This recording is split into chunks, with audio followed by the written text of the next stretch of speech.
Let's talk about the two main reasons why your webinar did not convert. Number one, you overgave. You gave so much value, so much information during your webinar that people said, thank you so much, that was so amazing. I'm gonna go and try to implement it myself now. Bye.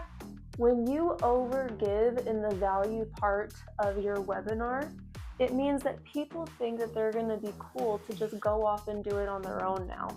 In fact, actually what I've heard is that some people will say thanks, bye, and then literally just copy and paste what they learned in your webinar into AI and basically tell AI to recreate it for them or to give them the rest of the steps or to just, do it for them. Instead of overgiving on your webinar, and listen, I understand, it's not your fault that you overgave. You're a coach. It's what you do. You help people, you teach people, you coach people, and then you end up doing it on your webinar to the point that you're coaching when you should be trying to sell instead.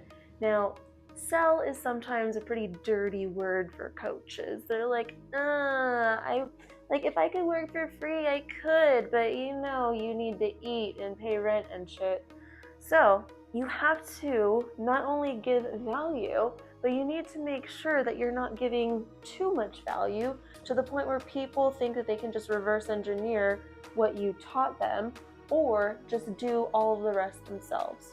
Numero dos, you did not have a post-webinar sales strategy, which means that basically once people left your webinar, they were gone.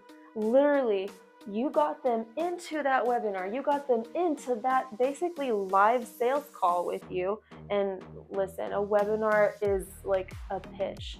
You give value and then you pitch. But so, you had no plan after the webinar ended, which means that all of those people who are now warm leads, who you could be selling to, who you could have calls with, you just kind of wave them goodbye and say, thanks for coming. You need to have some kind of strategy.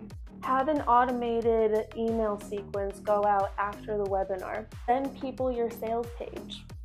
And send DMs to the people who showed up to the webinar as well. I would actually say this is the number one killer of sales when it comes to live webinars, is not having any kind of strategy once it's over. So again, number one, don't overgive. And number two, have a sales strategy in place after you're finished with your webinar.